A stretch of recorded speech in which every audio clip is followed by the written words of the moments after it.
A very warm welcome to all the learners in MOOCs of Energy Resources and Conversion Processes. Today we are going to discuss various renewable energy and their scenario in India and world. I am Dr. Shweta Tripathi, Assistant Professor in Mechanical Engineering, School of Engineering and Technology, Indira Gandhi National Open University, New Delhi. As we all know that energy plays a vital role in the economic development of all the countries.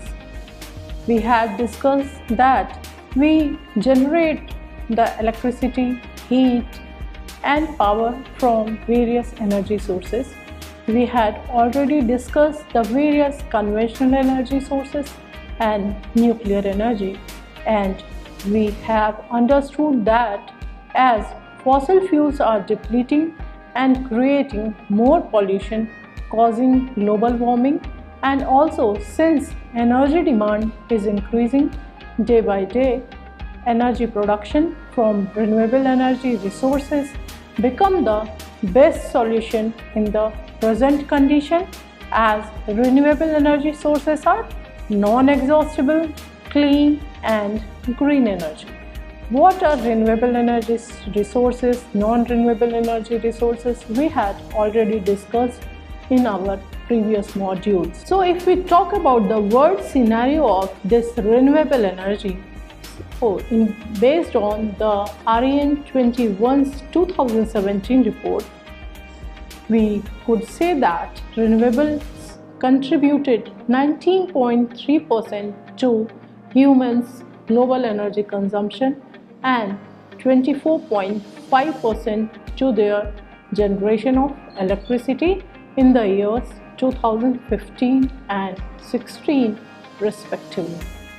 This energy consumption is divided as 8.9% coming from traditional biomass, 4.2% as heat energy from modern biomass, geothermal and solar heat, and 3.9% from hydroelectricity, and the remaining 2.2% is electricity from wind, solar, geothermal and other forms of biomass. If we talk about the investment, the worldwide investment in renewable technologies amounted to more than $286 billion in the year 2015. In 2017, worldwide investment in renewable energy amounted to $279.8 billion, with China accounting for $126.6 billion or 45% of the global investments, the United States for $40.5 billion and Europe for $40.9 billion.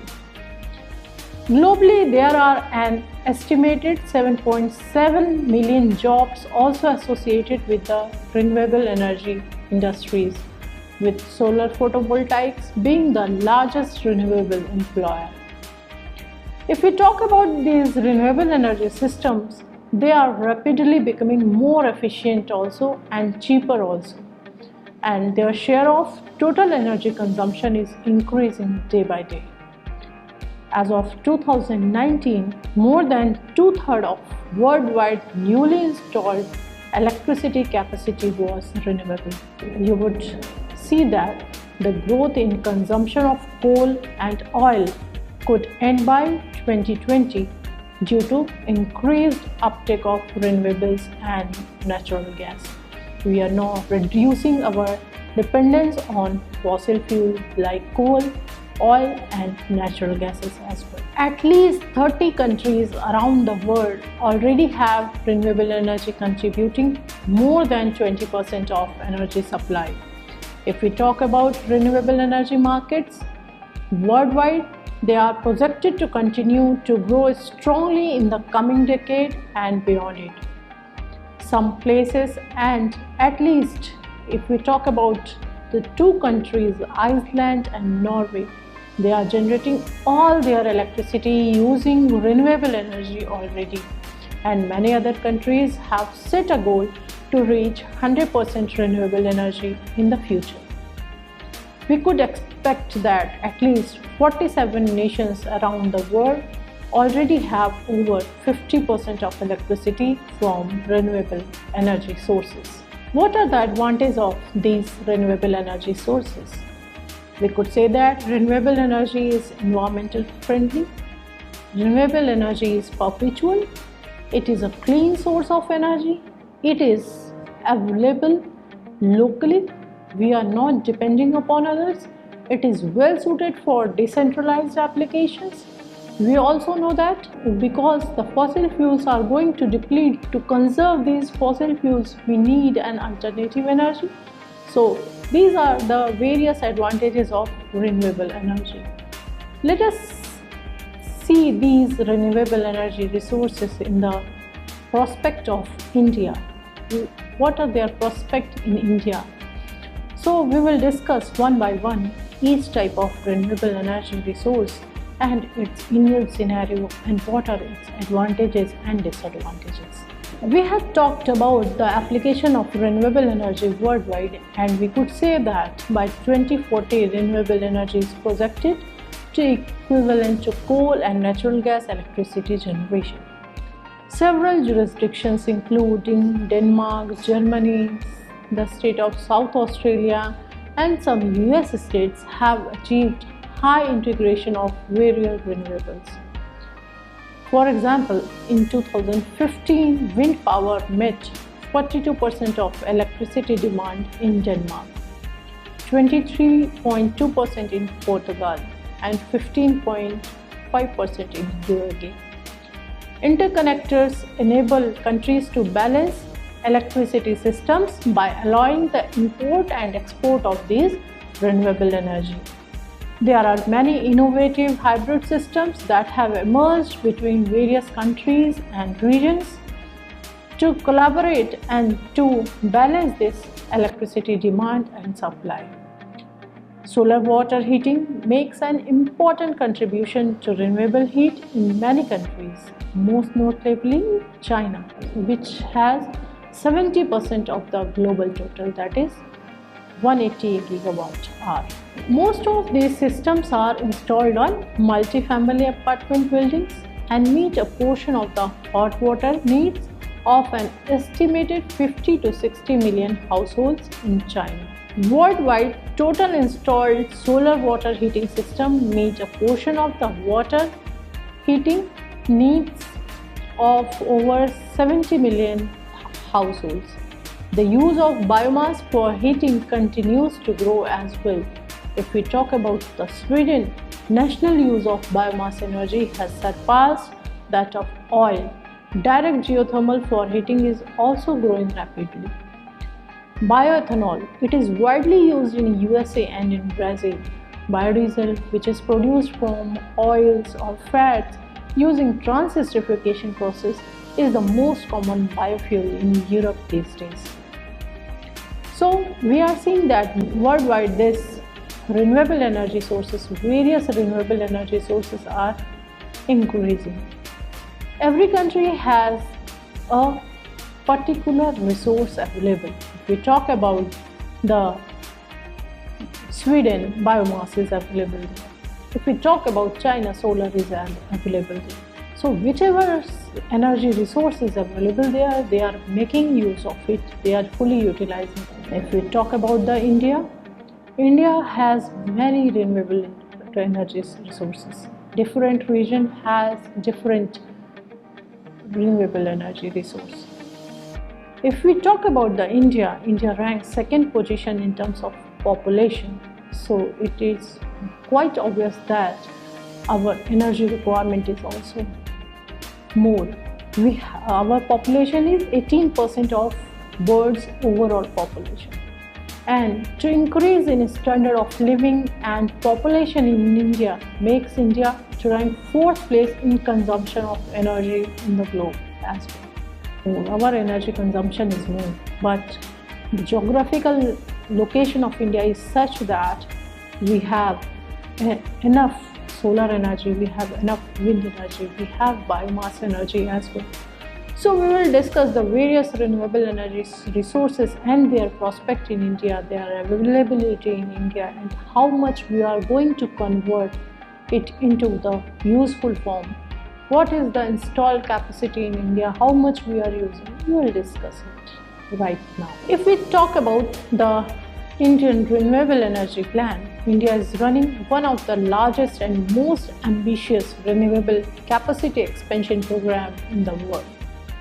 In 2019 at UN Climate Summit, India announced that it will be more than doubling its renewable energy target from 175 gigawatt to 450 gigawatt by 2022 of renewable energy.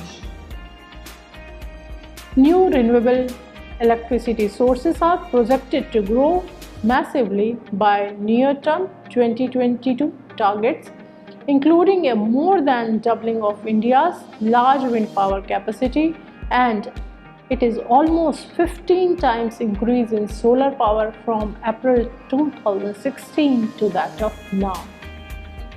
These targets would place India among the world leaders in renewable energy use and place India at the center of its Sunshine Countries International Solar Alliance project, promoting the growth and development of solar power internationally to cover use of solar power more. And there are about more than 120 countries are participating in this International Solar Alliance project, and India is also the one of the country in this. India has set a new target of achieving 100 gigawatt of solar power, 60 gigawatt of wind power, and 10 gigawatt of biomass, and 5 gigawatt of small hydropower by 2022. In terms of meeting its ambitious 2022 targets, according to the data of 31st March 2017, wind power was more than halfway towards its goal, while solar power was below 13% of its highly ambitious target, although expansion is expected to be dramatic in the near future. Bioenergy was just above 80% marks, while small hydropower was already 85% of the way to meet its target. Overall, India was 33% towards meeting its 2022 renewable installed power capacity target of 175 gigawatt. Now let us see the hydroelectric power. We call it hydel power also, hydel energy also, hydel, hyd from hydro, L from electricity. So it is the electricity or energy generated from water. Hydro means water, and it is known as hydroelectricity energy. In one of our module, we will discuss it in detail how the power is generated from hydroelectricity. Every detail we will discuss. Here we are just discussing that how much we are going to develop and what is the condition of India. Unlike most countries, until 2019, India also did not count large hydropower towards renewable energy targets, as hydropower was under the Ministry of Power instead of Ministry of New and Renewable Energy. This system was changed in 2019, and the power from large hydropower plants is since also accounted for. This was done to help the sale of the power from the large hydropower plants, as this reclassification has made such plants able to sell their power under the Renewable Energy Purchase Obligation. Under the Renewable Energy Purchase Obligation, various distribution companies of the states have to source a certain percentage of their power from renewable energy sources. And this power from renewable energy sources is under two categories. One is for solar and one is for non-solar. The power from large hydropower plants are now classified under the non-solar renewable energy category. If we talk about the advantages and disadvantages, the advantages of hydropowers are the efficiency is high, there is no pollution, there is little waste heat, and it is low cost to the user also. But it has certain limitations because when we construct dam, it may alter hydrological cycle. It can change watershed characteristics as well. And if we see that we have mountains and all, we have some water, we have some dams which are having very high heads, while we are having some plants which are having very low heads. So India is geographically located such as that we have every kind of power plant we are having of hydro. If we talk about the Pagra Nangal Dam, if we talk about the Chachai, if we talk about southern area, then we have the power plants of different heads and they are contributing in generating power. Next is solar power. The energy generated from the sun is known as solar energy, and the power generated by this kind of energy is known as solar power. India receives solar energy equivalent to over 5,000 trillion kilowatt hour per year, which is far more than total energy consumption in the country. But all the energy that we are receiving could not be converted into useful form, we know very well. But we could utilize most of it. The government target of installing 20 gigawatt of solar power by 2022, but it was achieved 4 years ahead of schedule in January 2018 already, through both solar parks as well as rooftop solar panels. Rewa Ultra Mega Solar is the first solar project in the country to break the grid parity barrier. It is one of the largest solar power plants in India which is in working condition. It is an operational ground-mounted, grid-connected photovoltaic solar park which is spread over an area of 1,590 acres, that is 1,590 acres in Rewa district of MP. The project was commissioned with 750 megawatt capacity in December 2019 and is in working condition. 3 of the top 5 largest solar parks worldwide will be in India, including the second largest solar park in the world at Kurnool, Andhra Pradesh, with a capacity of 1000 megawatt. And the first is also in India only, Bhadla Solar Park in Rajasthan, and its capacity will be around 2255, that is 2255 megawatt. India has a wholly 100% solar powered railway station in Guwahati, Assam, you will be knowing, and India's first and largest floating water solar power plant was constructed in Banasura Sagar Reservoir in Wayanad, Kerala. India is also the home to the world's first and only 100% solar powered airport that is located at Cochin, Kerala. There are many advantages of solar energy as the sun is always available, it is always shining, so the solar energy is also always available. There is no pollution, but there are certain limitations. The efficiency of solar plants are less. The initial cost is very high. The solar panels, solar cells, etc. are very costly. Collectors, concentrators, all. And there is lack of storage also. We have to store it. Why? Because in night sun is not available. So these are certain limitations of why the application of solar energy is not increasing that much. But in India, we have already increased the capacity of solar power. Now comes the wind energy. The energy available from the wind is known as wind energy. The Indian Wind Energy Program is one of the largest in the world, having an installed wind capacity of over 800 megawatt. India is ranked 5th in the world with a total wind power capacity of 1080 megawatt, out of which 1025 megawatt have been established in commercial projects. The development of wind power in India began in the 1990s and has significantly increased in the last few years. Although a relative newcomer to the wind industry, compared with Denmark or the US, domestic policy support for wind power has led India to become the country with the fourth largest installed wind power capacity in the world now.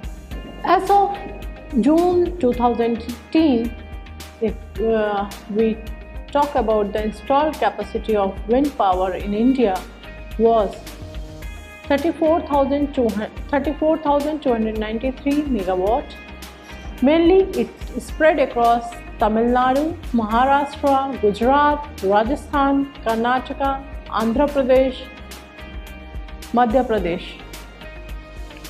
Wind power accounts for 10% of India's total installed power capacity. India has set an ambitious target to generate 60,000 megawatts of electricity from wind power by 2022. The Indian government's Ministry of New and Renewable Energy announced a new wind-solar hybrid policy also in May 2018. This means the same piece of land will be used to house both wind farms and solar panels as well. The main advantages of this wind energy is the power in windy areas. Generally, when there is no pollution in the generation of wind energy. But disadvantage is this is highly variable resource. We could not say that how much will be its availability at a particular time. Its efficiency is also very low, and the efficient energy storage is also needed for the wind energy to be cheaper.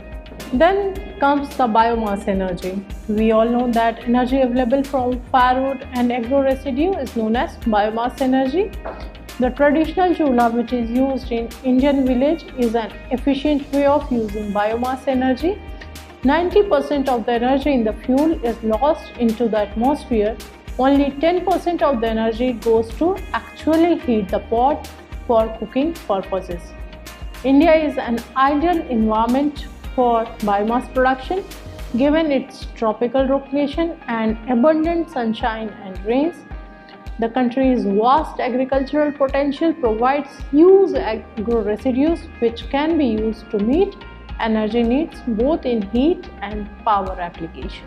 According to IREDA, biomass is capable of supplementing the coal to the tune of about 260 million tons, saving of about Rs 250 billion every year. It is estimated that the potential for biomass in India includes 16,000 megawatts from biomass energy and a further 3,500 megawatts from bagasse cogeneration. Bagasse is generally used for the production of alcohol or ethanol. Biomass materials that can be used for power generation include bagasse, rice husk, straw, cotton stalk, coconut shells, soya husk, de-oiled cakes, coffee waste, jute waste, groundnut shells and sawdust. Gasifiers convert wood, charcoal and other biomass to a combustible gas which may be used to produce electricity. About 1000 megawatts of power can be generated from urban and municipal solid waste and up to 700 megawatts from industrial waste in India. If we talk about the advantages and disadvantages, biomass are natural, they could be reused, and reusing of anything is very attractive, and it gives cogeneration facility also, heating and power generation simultaneously. It is practical for individual farmer. And disadvantages are there are pollution because we are burning something, and when it will be completely burned it will give carbon dioxide, and if not completely burned it will give carbon monoxide and smoke. So the pollution from biomass burners are there. And another thing is transport is difficult because of its moisture content. Its combustion is also difficult. So first we have to dry it. So these are some limitations of biomass. Then comes the biogas.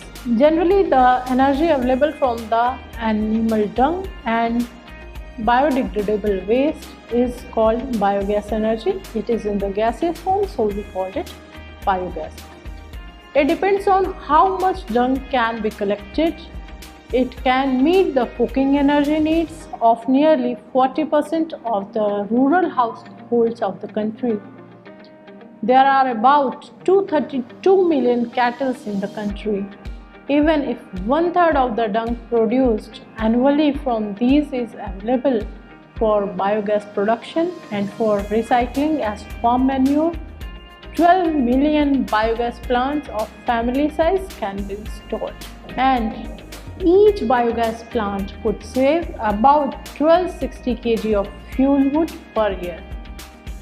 The rejected organic solid from biogas plants can be used after torrefaction in the existing coal-fired plant to reduce coal consumption as well. In 2018, India has targeted to produce 15 million tons of biogas or bio-CNG by installing 5,000 large-scale commercial-type biogas plants, which can produce daily 12.5 tons of bio-CNG by each plant. It is estimated that amount of waste generated in India will increase at a per capita rate of approximately 1 to 1.33% annually. This has significant impact on the amount of land that is and will be needed for disposal. Economic cost of collecting and transporting waste and the environmental consequences of increased municipal solid waste generation levels. India has a long involvement with anaerobic digestion and biogas technologies. Wastewater treatment plants in the country have been established which produce renewable energy from sewage gas. However, there is still significant untapped potential. Also, waste from the distillery sector, they are also converted into biogas to run a gas engine to generate on-site power. So, many things are going on and many things are also under untapped potential as well. The major drawback of this biogas plants is one is their construction. Limitations is one is their construction, another is the mindset of the people. They are not going to install the biogas plants in their home. They go for the initial cost, and the maintenance cost is also very high for these biogas plants, and generally we don't get the person who could maintain it locally. So these are the limitations why the biogas plants are not popularizing that much. If we talk about 10 to 12 villages, there would be one biogas plant in India nowadays. Then comes the geothermal energy. The energy available from hot dry rocks or hot water springs or natural geysers is known as geothermal energy. There are 4 types of geothermal energy resources: hydrothermal, geopressurized brines, hot dry rocks or magma.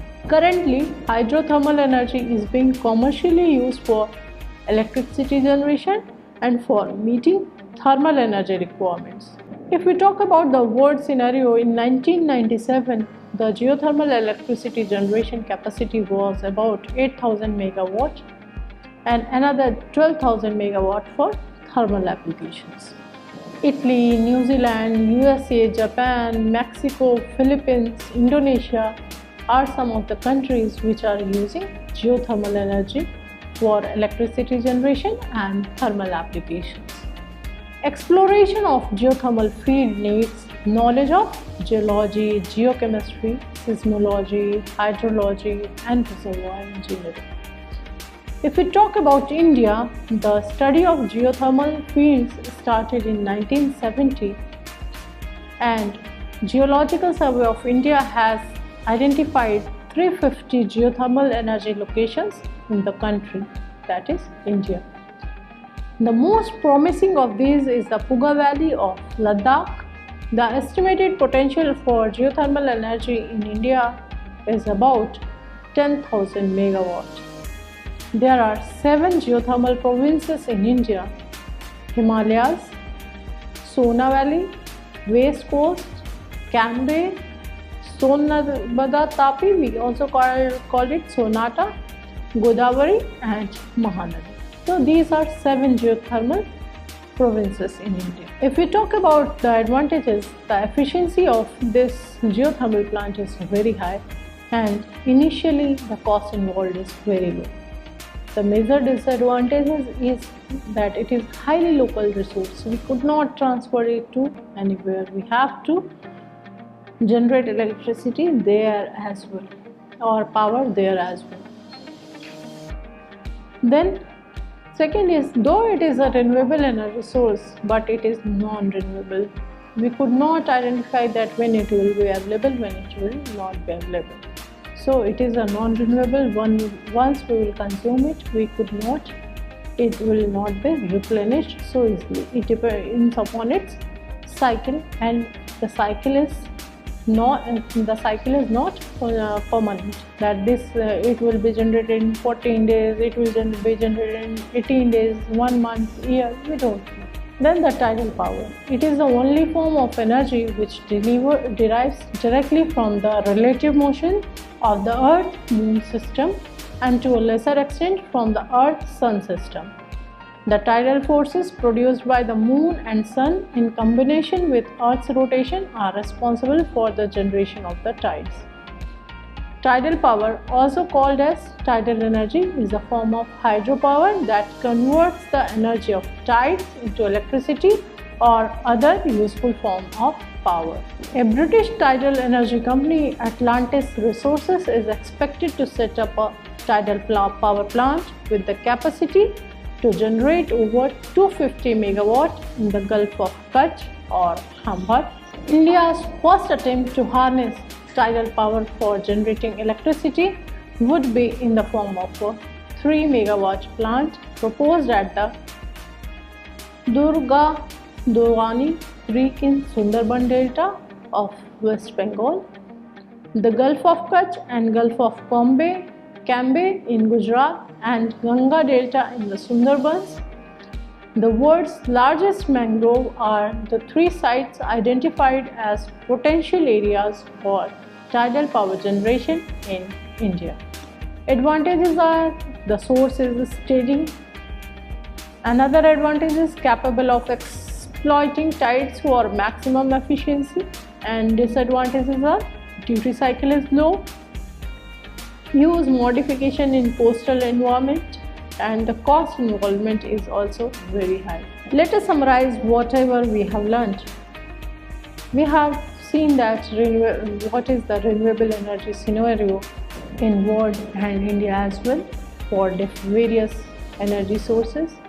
We had seen that there are 30 nations around the world which have already contributing 20% of energy supply by using renewable energy. We have also discussed that renewable energy systems are rapidly becoming more efficient and cheaper, and their share of tidal energy consumption and their share of total energy consumption is increasing. We have also discussed that India lies in the sunny region of the world, and it receives solar energy equivalent to over 5,000 trillion kilowatt hour per year. This is far more than the total energy consumption in the country. We have also discussed the potential of various renewable energy resources from the point of view of India. They were solar energy, wind energy, geothermal energy, hydroelectric energy, biomass, biogas, and tidal energy as well, with their advantages and limitations. In the upcoming modules, we will discuss these energy sources in detail. Each and every energy resource we will go for a week, or at least we will give it a module, and we will discuss it in detail. Thank you very much.